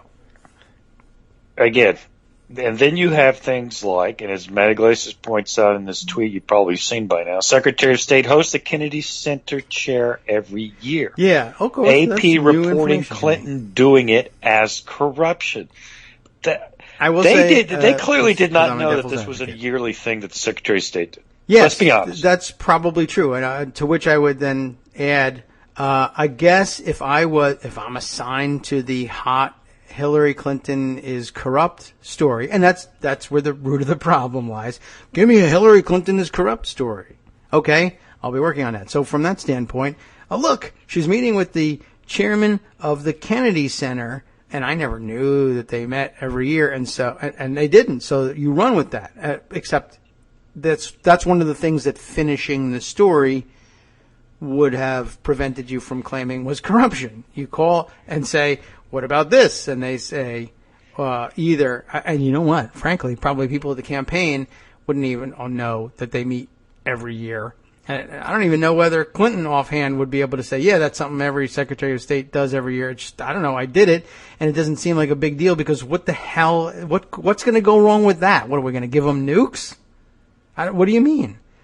And I've been looking at this in the background here. I'm trying to find out, why the hell do they do that exactly? I'm not really sure. And it's probably one of these dumb legacy leftover process things that's just there, and the Kennedy Center chairs tend to be muckety mucks, and they enjoy having a sit down with secretaries of state, so they're not going to point out that this was something that was set up back in the 50s when it briefly mattered for some stupid reason and hasn't mattered for 50 plus years because I'm lunch with the Secretary of State. I'll do it. This is how dumb these sorts of things are. Why does this happen? The John F. Kennedy Center for the Performing Arts, by the way, going to Wikipedia, because they have this kind of information, traces its beginnings to the National Cultural Center Act of Congress in 1958, which requires that its programming be sustained through private funds. The center presents a public-private partnership. So it's another one of these stupid, weird hybrid things that traces its origins to an act of Congress, and that's how you end up getting these dumb things set up. When you set this stupid thing up, then you say, and so as a result of the fact that it's a public-private partnership and it's a cultural exchange thing, and this Kennedy Center shall do what it can in order to have cultural exchange programs with foreign countries, and so the Secretary of State shall, from time to time, meet with the and they'll discuss the international. That's probably where it came from, and it's stupid and unnecessary, and you probably just, you know what, Chairman, email me what acts you want from China this year. I'll co-sign the letter urging the government of China to engage in cultural exchange, and then we'll send our things there, and they'll send acrobats to us, and and that's what we'll do. And that's all this is. No. I want to have a lunch. Lunch. Fine. You're a rich white person in all likelihood. Let's have lunch. Why not? Exactly. So, but, okay, corruption. At Duke Zebert's. This is probably right. Who is the chairman of the Kennedy Center? I don't know. Yeah. It was some Neither muckety-muck, just as you described. David Rubenstein. I wonder if it's Helena It was Schwartzman Rubinstein's. at the time. It was one of the Schwartzman, the Blackstone guys. Oh. For Hillary. Now I don't know, but the one that Hillary went to, I think was Schwartzman. It's currently David Rubenstein, who I have no idea who that is. Yeah, he's some rich muckety-muck. Listen, do you know how you become chairman of the Kennedy Center? You're rich. More than that. Political. No, you have to write a big check. How about this one? Co-founder and co-chief executive of the Carlyle Group. There you go. There you go. Right. Okay. Where's the list of the chairs of the... That even Wikipedia might not have touched. Oh, my God. You know, maybe no one should actually go to the Kennedy Center anymore. That's right. Because it is truly horrible people involved. Listen. That's probably true. You know, there's a museum in New York called the Metropolitan Museum of Art. Disgusting people. Well, gave money for that. Sure. I mean, the worst. I went Seriously. to the natural history. I don't know, whatever the hell. Well, that the was museum Teddy is. Roosevelt, but the history Kochs of the gave Metropolitan money. Museum of Art is disgraceful. It probably is. No, it is. There's a book about it. Okay. Well, I'm just telling you. Case. And so, if you don't want to associate with the evils and crimes of the people who established and funded the Metropolitan Museum of Art, not. You shouldn't go. Well, I shouldn't. Similarly, something Henry Kissinger. But it's the same. It is the same thing. Harvard. Really. You should never go to Harvard. Right. Well, I didn't. So I'm in the clear there. I did, however, go to a exhibit at the Natural History Museum, which was sponsored by the Kochs. Well, and I took my picture. I had a Daily Kos T-shirt on too, and I took my picture standing under the sign that it had been funded by David Koch, and I'm hopelessly correct. Yes, you're corrupted now by that association. There are dollars the way it is. Still in my pocket, fungible dollars that I didn't pay in admission costs because of the generosity of David Koch's blood money. I'm guilty. That's right. It's just an appearance of impropriety. It's just how improper was it? Oh my God! If it's giving you a headache to think about, it's not corruption. If it's giving you a headache because you're like, oh my God, I can't believe that person did that. That's corruption. Depends what kind of headache you have. That's how you can tell. It's a legitimate angle of inquiry. You just, I guess, have to finish your work on it, and then at that point you'll say, okay, I don't have a story. That's the problem. And actually, Iglesias made a good point of that. Sometimes inquiry is always worth it. Sometimes the thing you worked on just isn't a story. Yeah. The thing that you spent 3 months or 6 months investigating, and it turns out, I don't have the cure for cancer. Darn. Right. Right, exactly. Well, the FDA exists to check that out, and just because you put a lot of time and effort into it doesn't mean it's a story. Yeah, that's not. On the other hand, you could lobby the FDA to say it is a cure for cancer. Oh, you're right. Well, fine. It is a story. Yeah, I'll do that when I invite them to the Kennedy Center function gala that I'm the chairman of. Wow. Yeah. There you go. I mean, I think Sumner's story sounds good. It just gets worse. And I tell you, I think they're circling the wagons at the AP a little bit. I think the request for the 85 names, and they're just scared now because you get the feeling like 40 of those names are going to be like Jesus Christ and Mahatma Gandhi and you know what I mean? Yes. Many of them may have been corrupt. Exactly. So, at the end of the day, that's the problem with quid pro quo stories. Yeah. And there are quid pro quos. People do it. There are. But the thing is, you're going to have to accuse the other person of being corrupt, too. There's got to be two sides to corruption. Yes. Although, I mean, sure. I guess so. Although there's one very rare subset of meetings where one person is not corrupt and the other person is, and it's corrupt for them to meet, and that's like the whitewashing type. This person, Putin forced this guy to meet with him so that it looked like Putin was a humanitarian, but this humanitarian had a gun to his head, and he's blameless in this. Okay, Putin's the bad guy in that one. Okay, I understand, but that almost never happens. And I don't even know. I would love to know. I mean, it'd be a great, frank conversation to have with the AP writers, just to say, okay, now without the cameras on, or you're not on the record. Wait, so you want a private one? I thought you were going to call for a press true. I can't conference. Do that. Right, that's wrong. Because I called for an AP press conference. Yeah, maybe not. Okay, and it would be corrupt if we met. Exactly. But okay, people have a right to know. I want to promise you that you won't, suffer any consequences for your answer to this, but then that would be a lack of accountability, and I can't even promise you that. But okay, I guess I would like to know, what's the worst thing that meeting with the chairman of the Kennedy Center could lead to? Or what did, hell, why even bother with the speculation? What happened?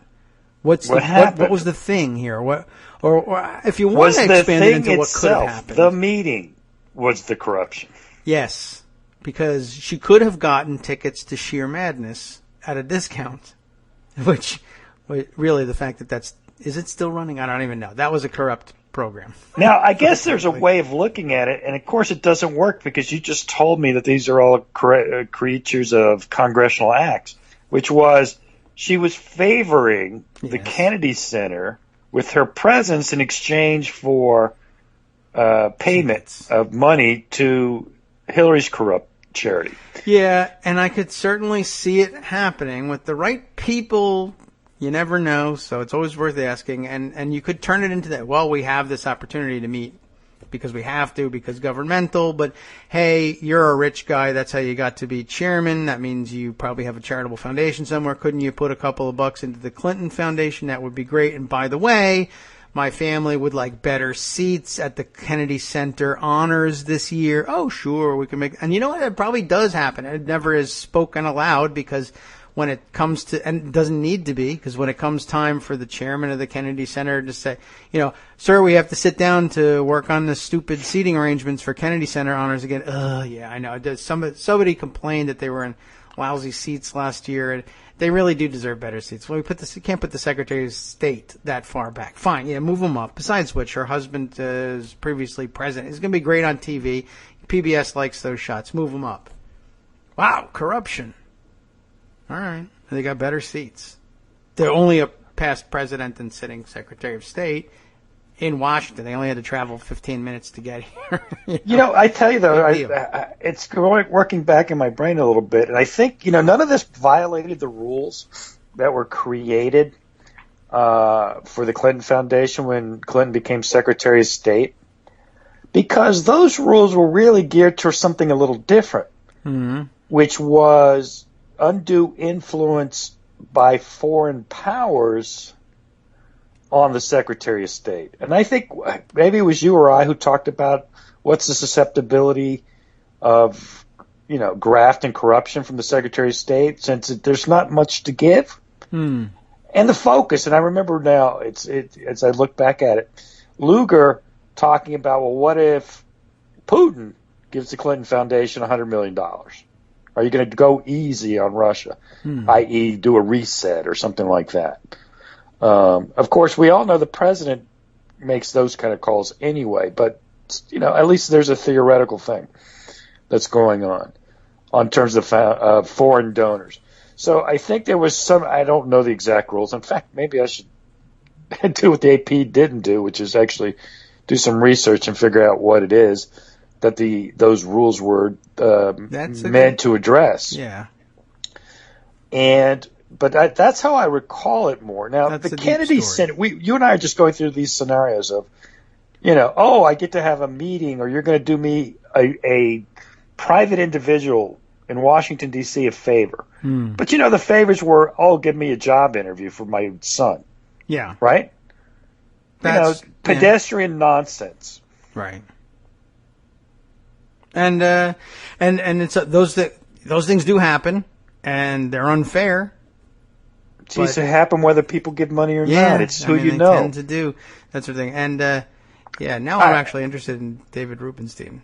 Yeah, now you go read Rubenstein, because I want to give you another thought. Yeah. While you read, Chris Cuomo has been going on about the Clinton Foundation and undue influence and things like that. Well, Chris nobody ever gave him Cuomo. an interview unfairly. Why? I mean, what makes you think that he got into his position unfairly? Chris Cuomo. It's unfair if you believe that, in this nobody knows anybody society. Mm-hmm. But obviously, Chris Cuomo is who he is now because he's Mario Cuomo's son. What? That's just the truth. Listen, he's okay at his job. He's not terrible. Yeah. He's competent. Sometimes he has good moments. Sometimes he has bad moments. Better than Jenna Bush. But if there's one guy who should not be talking about this stuff, maybe there's another guy, maybe Luke Russer, but he quit. He quit. So he's like, he wanted to. He was about to, and he's like, you know what? I'll quit. He got by the way, Luke got his job because of who his father was, obviously. But he didn't do a bad job, I thought. I thought he was competent. He's no worse than any other, and sometimes better. Okay. Same with Cuomo. These guys aren't bad at their jobs, but they got their jobs because of who they are. Yes. That's an interesting thing. I mean, it happens. It's true. It's not great. We should acknowledge it. Could we say it for him to report on it, or for Luke Russert to say stay in his job but not report on it because, well, that creates an appearance of impropriety. If I'm reporting on it and everybody knows how I got I'd rather just quit. Then I can't stick around and be a serious Washington, D.C. electoral politics journalist and not discuss the Clinton Foundation. But the minute I do, it's an appearance of impropriety. It is an appearance of impropriety in the most strict sense. Yeah. Look, I don't have a problem with them discussing it, but then you've got to be reasonable about it, it seems to me. And in fact, it should be a good lever, but it does the opposite effect. I'll give you a different conflict. Andrea Mitchell and her husband, the Fed chairman, when we had the 2008 meltdown, largely because of his work. Yes. Andrea Mitchell talks about 2008 necessarily because of her job as a political reporter. She has a clear and impossible conflict. She should go back to the foreign policy beat. I think, frankly, Greenspan hangs over everything political, basically for the rest of her life. And I don't think she can report on American politics anymore. I mean that sincerely. Yeah. I really do. I think she is irretrievably compromised on discussing American politics because her husband was the central figure in the largest and the most serious economic downturn since the Great Depression.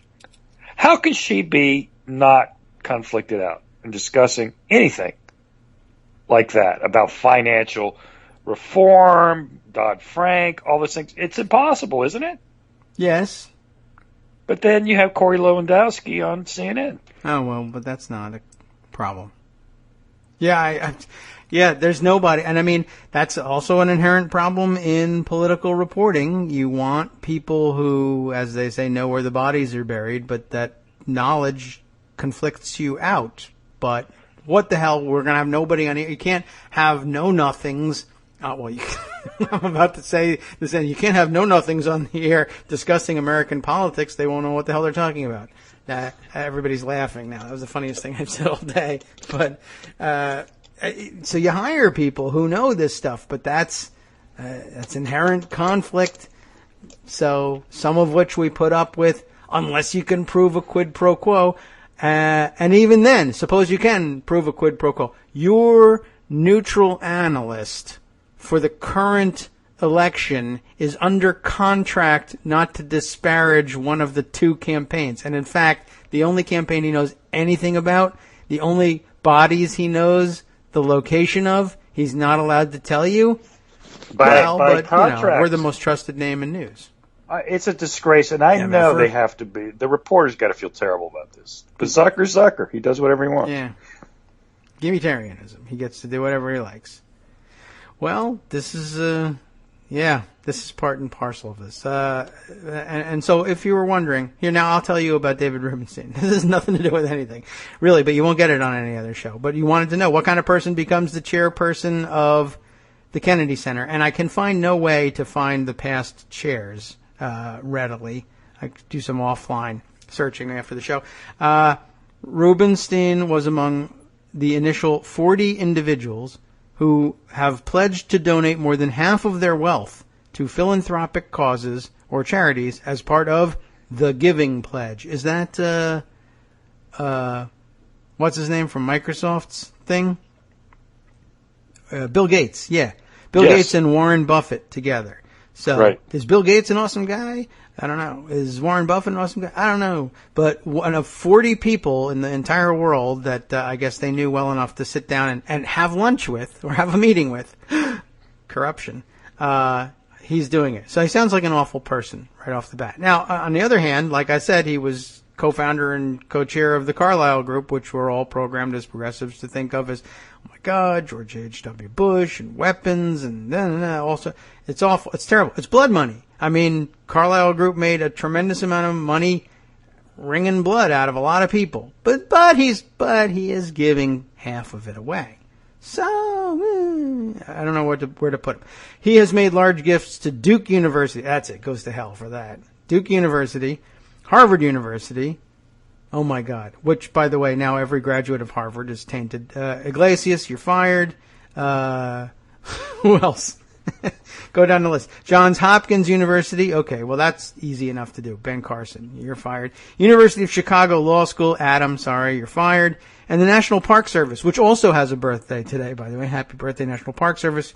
You two are fired. He was elected to the Board of Trustees of the University of Chicago in 2007. In December of that year, he purchased the last privately owned copy of the Magna Carta at Sotheby's auction house, a regular guy, for $21.3 million. But, well, that's a dick move, right? No, he lent it to the National Archives in Washington, D.C. for free, except minus tax deductions, I'm sure. He gave $13.5 million to the National Archives for a new gallery and visitors center, presumably for the thing he put on display, and I'm sure it says David Rubenstein. Not as big as Trump, but it does say it somewhere. He purchased rare stone copies, stone, capital S, of the Declaration of Independence. He didn't have it chiseled in stone. It's you can look it up. So he's bought Magna Carta, Declaration of Independence, Emancipation Proclamation, right? He's a jerk. What? Emancipation? That's good. We're for that. And the 13th Amendment, which I didn't even know they just had floating around out there, and the Constitution, and has lent these copies to the State Department, National Archives, the National Constitution Center, the Smithsonian, and Mount Vernon. So, I don't know. Jerk? Not a jerk? Arrogant? Don't know. Rubenstein was elected chairman of the board of the Kennedy Center in Washington, D.C. starting in May 2010, so he's not even the guy who met with her. Just the kind of person who ends up there. Vice chairman of the board of the Lincoln Center for the Performing Arts. This guy is cornering the market on performing arts. It's disgusting. He was also chairman of their fundraising drive. The new atrium is named for him, which all of you who are going to the opera all the time probably know. He is on the board of regents of the Smithsonian Institution. Self-dealing. He lent the copies of the Magna Carta. In December 2011, Rubenstein donated $4.5 million to the National Zoo for its giant panda reproduction program. Sex ring. I knew it. Everybody loves the pandas. All you people with panda avatars, you're fired. The panda complex was then named the David M. Rubenstein Family Giant Panda Habitat for the next 5 years, and conservation biologists in the U.S. and China who were awarded the National Zoo Fellowships for their work watching panda porn would be named David M. Rubenstein Fellows. I edited that part. 4.5. Well, look at this. $4.5 million was donated in September 2015. Another $4.5 million, and about 4 weeks later, a male giant panda cub was born. Quid pro quo. Quid pro quo. In 2012, he donated $7.5 million toward the repair of the Washington Monument. That Wow. The Washington Monument. Disgusting. Post-earthquake, he fixed it, I guess. In 2013, he donated $50 million. 2013, he donated $50 million to the John F. Kennedy Center for the Performing Arts. Oh, he was already... All right, so he didn't get the job because of that. He was already in the job. He just thought that they could use a new $50 million, 65,000 square foot addition. Right. Wink, nice. Wink. Wink, wink. Mm-hmm. In April 2013 and 2015, he donated a total of $20 million to the Thomas Jefferson Foundation. Tea Party hates Thomas Jefferson, as you know. I missed the part of how he made all his money. I don't know. Is he like a vulture fund, hedge fund guy or something? I don't know how he got there, but he is a financier. We know this. Yeah, there you go. Best known as co-founder and co-chief executive officer of the Carlyle Group, a global private equity investment company based in Washington, D.C. Right, okay. Carlyle Group. I forgot. Sorry, I shouldn't have missed that. So all the blood money goes back out the door, which is terrific. Wonderful. We applaud him for it. This is just about his philanthropy. The bad stuff is probably in another section. Of course. So the Thomas Jefferson Foundation, which, as we know, is a Nazi organization, I guess. I don't know. will be used to rebuild at least 2 buildings in the slave community on Mulberry Row at Monticello. This guy is a bastard through and through. The funds will also be used to restore Jefferson's original road scheme, restore the second and third stories of Jefferson's home, which are currently mostly empty, and replace infrastructure. And they're going to put homeless people and a internet startup incubator on the second and third stories. So he's awesome. In November 2013, he bought another thing, a copy of the Bay Psalm book, for $14.1 million, the highest price ever paid for a printed book, and pledged to lend it to public collections and exhibitions around the world. But as you know, just like Donald Trump, he'll never follow through. If you go to the Constitution Center, you won't see a Constitution there. No. It's just an IOU. In 2014, he donated $10 million to Montpelier, not leaving out the other Virginia presidents, to support the renovation of the home of James Madison. Right, I meant Madison. I was trying to remember who that was. If you visit, if you get your national parks passport stamped there, you buy the postcard, you're corrupt and you're fired for taking. Where is Montpelier relative in Virginia? It's very close to Monticello. It's in central Virginia, I think in Albemarle County also. Doesn't the old apocryphal story goes, or maybe it's not even apocryphal, that they like signaled one another with heliographs. They were on 2 hillsides near enough that they could do that with one another. Jefferson at Monticello and Madison at Montpelier. And I guess they weren't hearing from Monroe at Ashlawn. He was a little too far away or didn't have a mirror. It's the wrong number. You're breaking up. I can't read your heliographs. In November 2015, $20 million for the new Commons building at the Institute for Advanced Study. I don't even know what that is, but you could follow the link. The building will be named, you'll never believe it, Rubenstein Commons, and will feature conference space where they can meet with corrupt officials, meeting rooms, a cafe, and office space. February 15, 2016, President's Day, Rubenstein presented a gift of $18.5 million to the National Park Foundation. Again, happy birthday. Oh, I'm sorry. Yeah, that's right. National Parks. To expand educational resources, foster public access, and repair and restore the Lincoln Memorial on the National Mall in Washington, D.C. The plan is to create 15,000 square feet of visitor space beneath the memorial. This gift, presented during the National Park Service's centennial year, which comes to fruition today, was Rubenstein's 4th gift to benefit U.S. national parks. So he's pretty disgusting. and you can see where all the corruption lies. It's pretty evident. But then, if you think all that stuff is great, all you have to do is say, yeah, all the money came from the Carlyle Group, and everybody vomits and knows what that means. But if you patronize these things, you're taking money. The tickets cost less because of the money he gave. That's fungible. Those dollars are in your pocket. You're a bloody murderer. Hey, David, if you were wondering where I went, it was just my elder daughter calling to wish her old man a happy birthday. So well, okay. I had to take that. That I would too. Well, I mean, I would say you should. What else did we find out about Rubenstein? That's really about it. He's a tremendous philanthropist who gives to a lot of fantastic causes, probably to assuage his guilt. For raping the world. Right, for having murdered millions. And I mean... It's like the Rockefellers. I guess. I mean, and if you don't remember the Carlyle Group, what the hell? We'll make a show of it. We'll click on it here. Fahrenheit 911, boys. Yeah. Multinational private equity, alternative asset management, and financial services. Isn't that great? And financial services. What is it, like gay asset management? I don't know. Remember when they used to call being gay an alternative lifestyle? Oh, yes, right. Yeah, life was when it was a lifestyle choice. Yeah, when it was a lifestyle choice, yes. Yeah, that was... This is an investment management choice you're making. It's alternative. Yes, it's a little different. And, there's no... Usually they sometimes have controversy section in Wikipedia, and I guess it's just... Carlyle Group has no controversy section? I remember... No, they've got history, and it might be just inherent to their history.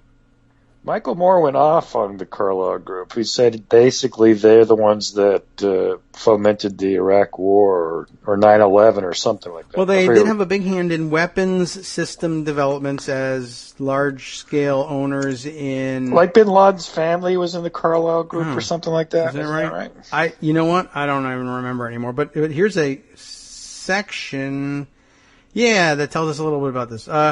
Carlyle, in the late 80s, by the way, they... raised capital on a deal-by-deal basis to pursue leveraged buyout investments, including failed takeover battles for Chi-Chi's. Oh, my God, they ruined Chi-Chi's. I loved their fried ice cream and chimichangas, and they closed all over. And these sons of bitches were responsible. Now, that's blood money.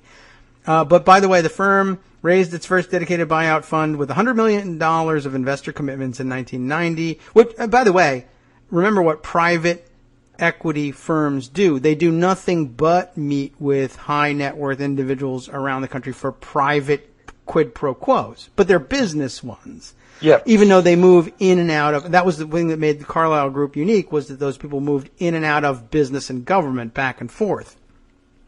So in its early years, Carlyle advised on transactions including a $500 million investment by Prince Al-Walid bin Talal, a member of the Saudi royal family, in Citigroup in 1991. Carlyle initially developed a reputation for acquiring businesses related to the defense industry, and then their members of their board would go on to become secretaries of defense. But okay, in 1992, Carlyle completed the acquisition of electronics division of General Dynamics, renamed GDE Systems, producer of electronic military systems. They would later sell the business to Tracor in October of 1994, once the first Gulf War was over and there was no more money to be had. They then acquired Magnavox Electronic Systems, the military communications and electronic warfare systems segment of Magnavox from Philips Electronics. They sold that to Hughes Aircraft, so in and out of the defense industries. Then down here, Carlyle's 2001 investor conference took place on September 11th, 2001. Dun, dun, dun. They knew ahead of time. In the weeks following the meeting, it was reported that Shafiq bin Laden, a member of the bin Laden family, as you might have guessed from the fact that his last name is bin Laden, had been the guest of honor, and that they were investors in Carlyle-managed funds. Later reports confirmed that the bin Laden family had invested $2 million into Carlyle's $1.3 billion Carlyle Partners II fund in 1995, making the family relatively small investors with the firm. Now, hey, can I stop you right there? Yeah. Think what AP could have done with that if it had been $2 million in the Clinton Foundation. Oh my God. Well, yeah. Yeah. Right. I mean, that would have lit the world on fire. But no, AP would have run a story right now. Now, of course, this is silly to think that for $2 million, the Carlyle Group staged 9/11, which basically Michael Moore was sort of implicated yeah, he's in his this next 911. sentence. These connections would later be profiled in Michael Moore's Fahrenheit 9/11, which, of course, all Republicans were sworn to say was a disgusting, awful propaganda film, and he's an idiot, et cetera. You know, et cetera. that part of it was crazy. I mean, the part that was good of Fahrenheit 9/11 was, frankly, the real this is crazy decisions. What are you doing taking us to Iraq? Mm-hmm. You know, and the pain of the mother whose son died in Iraq. That was, it was very powerful. Yes.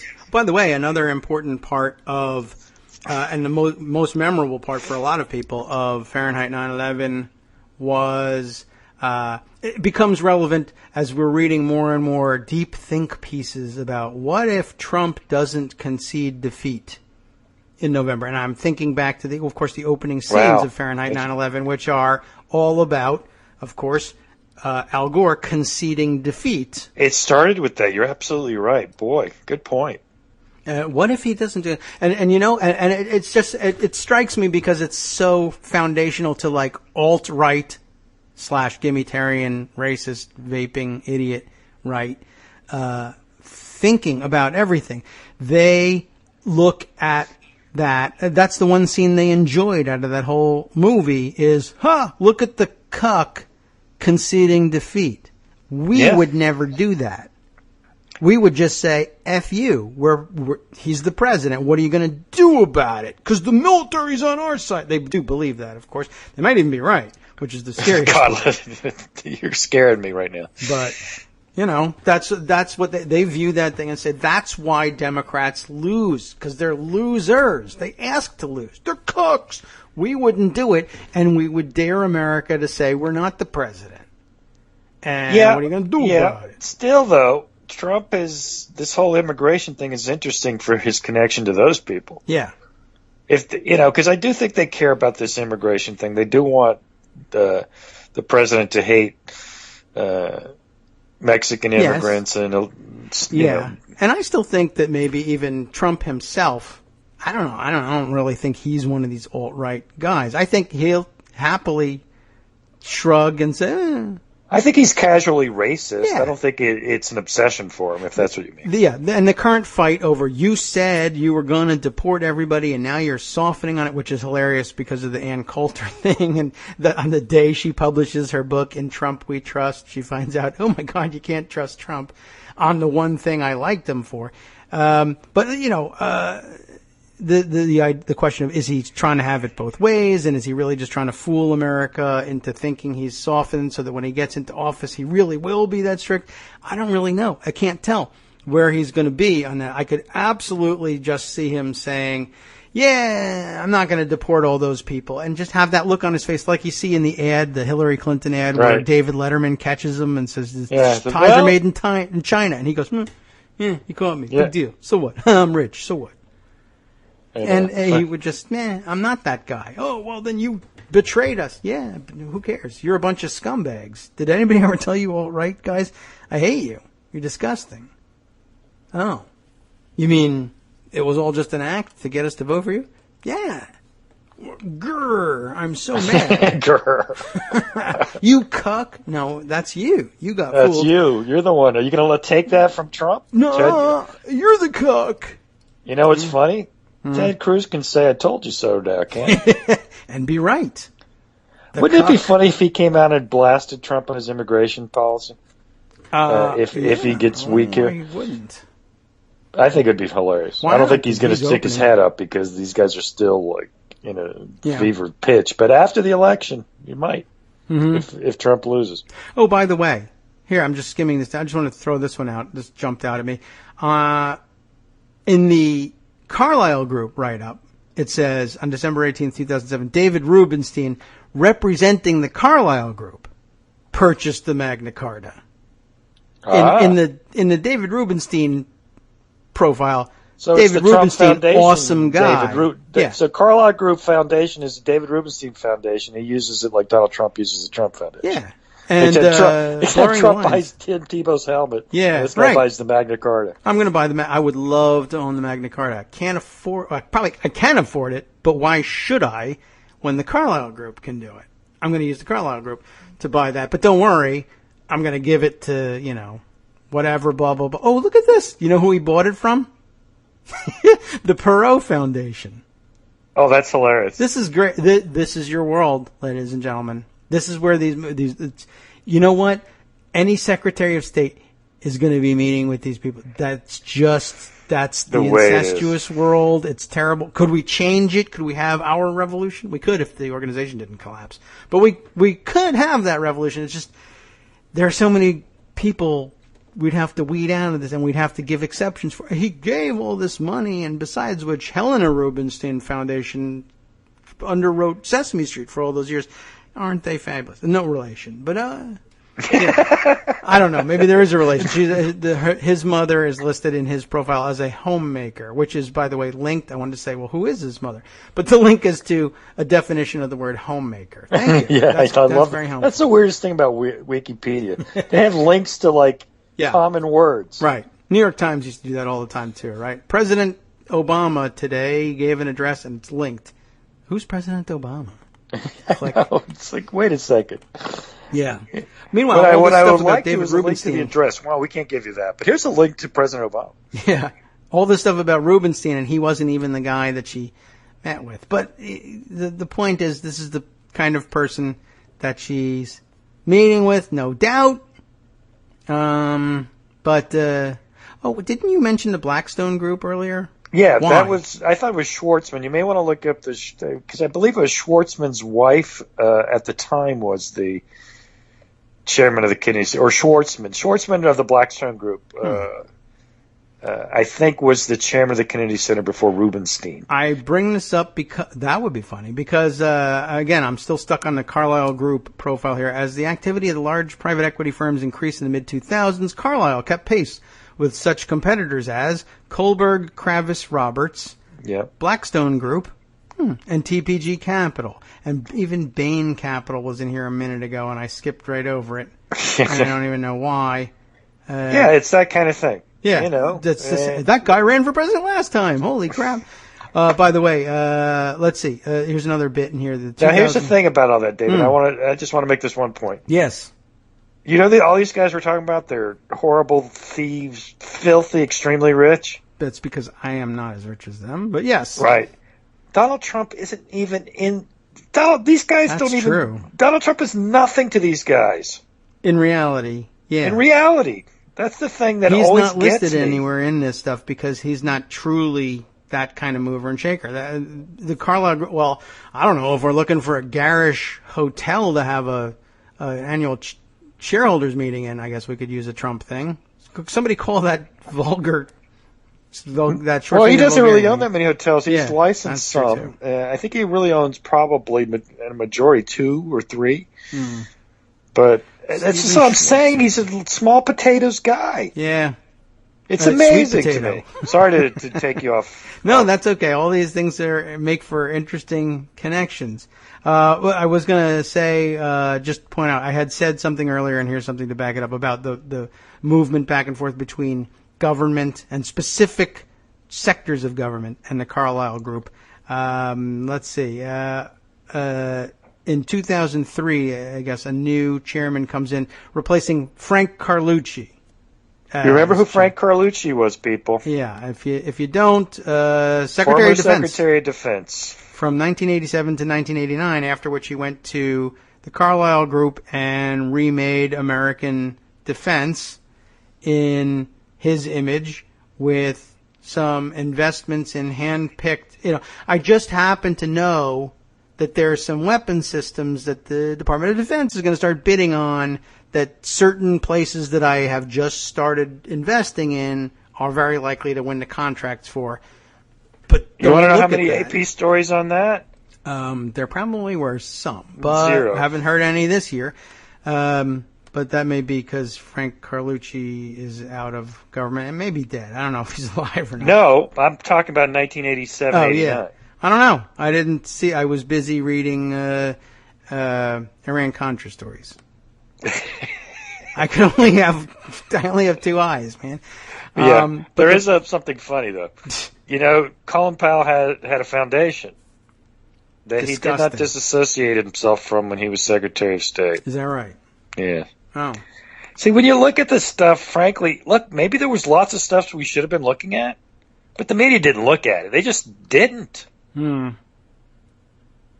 I guess not. And frankly, I think once Clinton's out of the way, they're not going to look at it afterwards. They're just not going to. Anyway.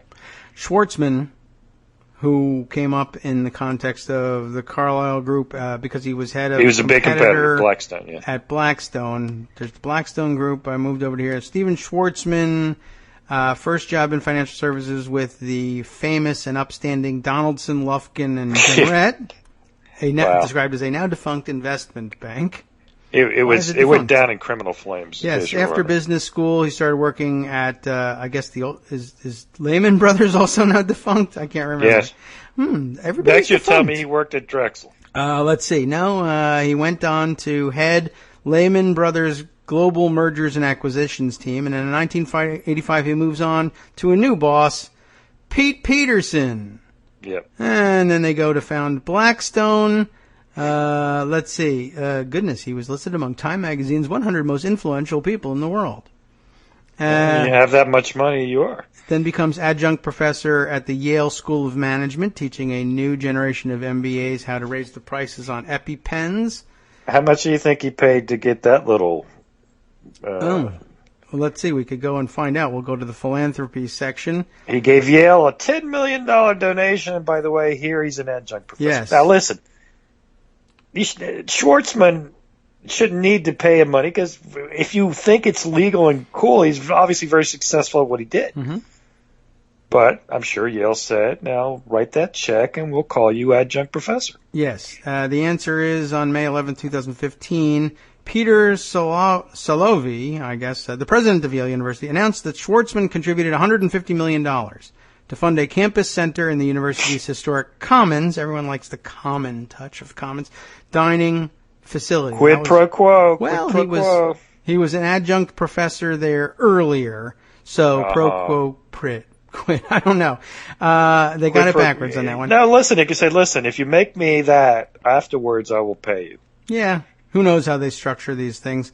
Where was I with the... I just wanted to let finish up on some of the other things. Now, when did Hillary Clinton meet with the chair of the foundation? Do we have a date on that? Like a year even? I believe 2009 or 10, something like that. Okay, because, let's see, he was chair of... I just had that. He was chairman of the board of trustees of the John F. Kennedy Center for the Performing Arts from 2004 to 2010. So I guess that's him. Yeah, 9 or 10. And yes. Let's see. Just... in August 2010, Schwartzman compared the Obama administration's plan to raise carried interest taxes to Hitler's invasion of Poland in 1939. Yes. A comment for which Schwartzman, Jewish, later apologized. But it's okay because Jewish. I don't know. I'm not really sure how that's supposed to play into it. By the way, among Blackstone's largest investments, if you're falling asleep because your interests lie elsewhere, SeaWorld Parks. In 2009, SeaWorld Park's the focus of the 2013 film Blackfish, which, of course, turned everybody off to SeaWorld Parks forever because animal rights concerns. So maybe that will bring you back in. Right. So this is the story you're talking about for Kennedy Center, which is where how you looked up Rubenstein. Yeah. Why did I do this again? It started there. Yes. Hillary Clinton sat with Schwartzman's wife at that Kennedy Center's honors dinner. Son of a... Because she was filling in for Schwartzman himself. And what Matt Iglesias told us was that this is a tradition, and I think you looked up and said this is required by congressional act or something. Yes, right. Well, I don't know that it's required, but my speculation is that that's where it comes from because the Kennedy Center had its origins in a congressional act. By the way, so she sat with his wife.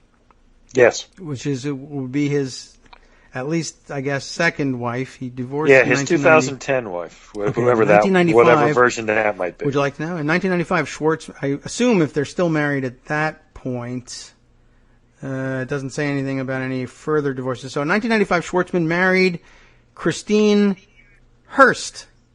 Wow. Like Hearst? Yes. An intellectual property lawyer, you see. But she grew up on Long Island, so maybe she's not. No, she's the daughter of Peggy and Peter Malarchuk. So maybe she was married to Hearst. And then divorced her. Everybody's divorcing Hearst. She's from Hicksville.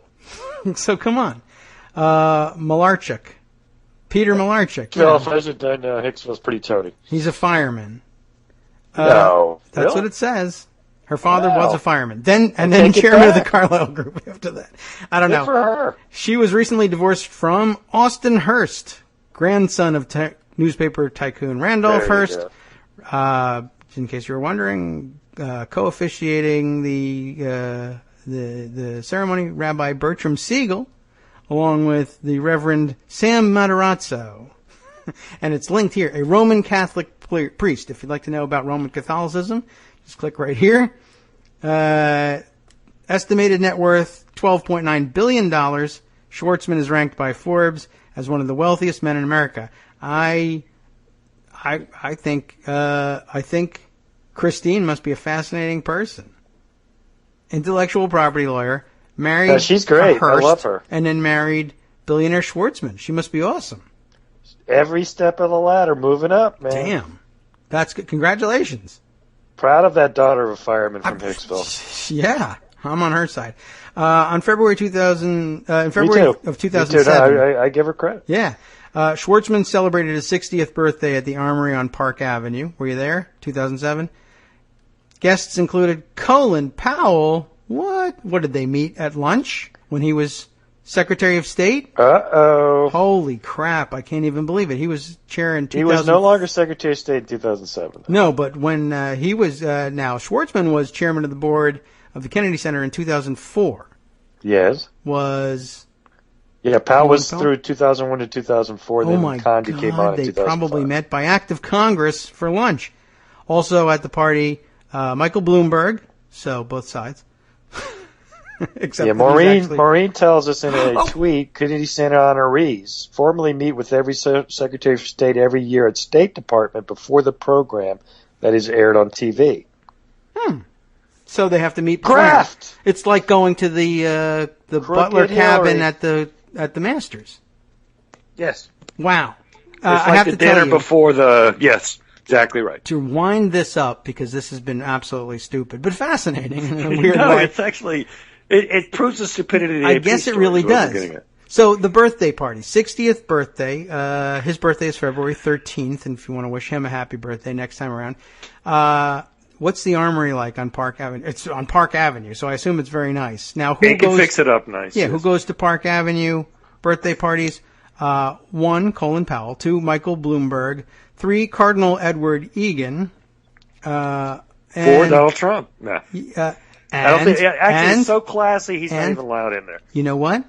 I was saving it for last. You got it. Donald effing Trump is at the birthday party.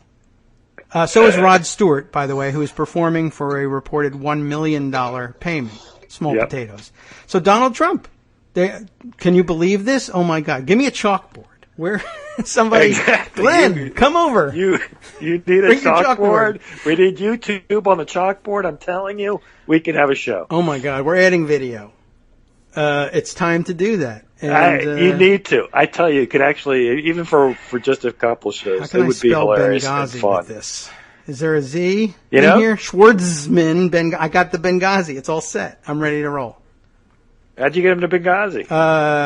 There's a Z in Schwartzman. Okay.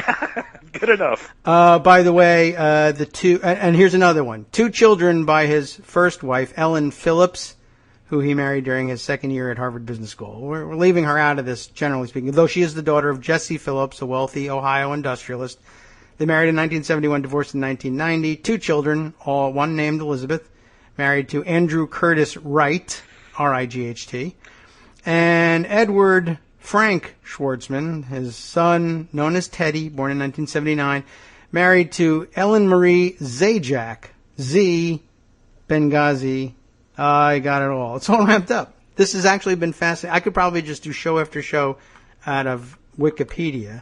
But, I guess you can see why. Now you see, I'll twist this around. This is why AP rushed to press with this. The editor said, stop researching. You'll get lost in rabbit holes. This is about Clinton's corruption. Just print the damn thing. If you want to do a think piece, do it next week. You could go for this forever. The connections are endless. Except for you. You're not connected to any of this stuff. Oh, it gets fun. Look at that. Everybody's getting the act. Secretary Powell lobbies India on behalf of Enron. And Enron donates to his charity. Enron? Oh, my God. And he lobbied India for that? Yes. What? Why? For Enron. Yeah, Secretary of State. That's weird. He went and asked them to, whatever, let them Bhopal the place or something. I don't know. I guess. Would you guys like... And it turns out we'll sell you energy. Enron donated to the Powell Foundation, which was not shut down. And had no ground rules.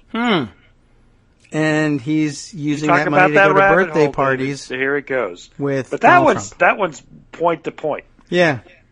Well, yeah. This is all nonsense, really, I guess, when you put it together. Except it does illustrate that they do move in totally different circles.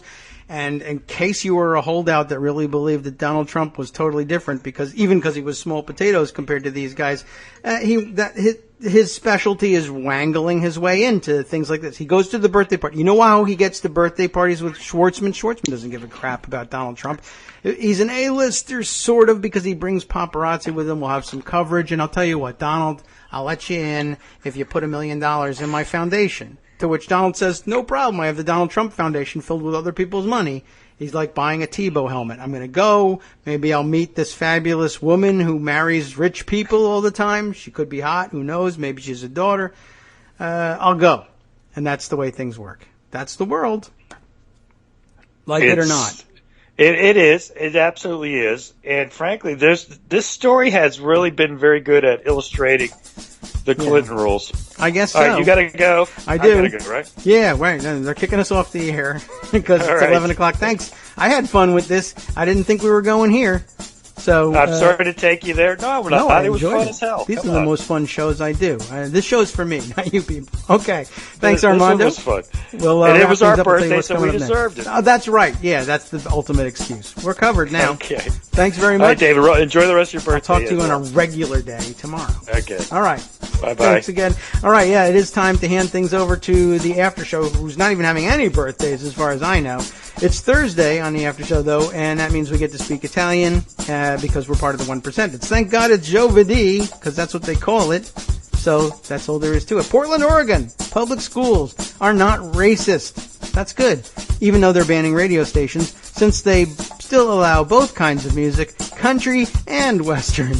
Well, they're Western. We got to give them that. The Department of Justice sues Georgia for segregating disabled students, and an Arkansas debtor's prison court jailed a bedridden cancer patient for unpaid court costs. That sounds compassionate. On the last half, they'll report that providing treatment for half the world's AIDS sufferers is not political corruption, but $39.5 billion in no-bid war profiteering contracts to Halliburton alone might, in an alternate universe completely unlike our own, maybe just be a little corrupt. From Daily Kos Radio on networksradio.com. You have been listening to the Kagro in the Morning Show with David Waldman. Now, I fit that in there neatly by changing smidgen corrupt to little corrupt. I saved myself a half a second there, but there's more. Warren Hinkle, a happily hard-drinking, muckraking swashbuckler of San Francisco journalism, has died at age 77. All that, as usual, and more on the After Show with Wink and Justice next.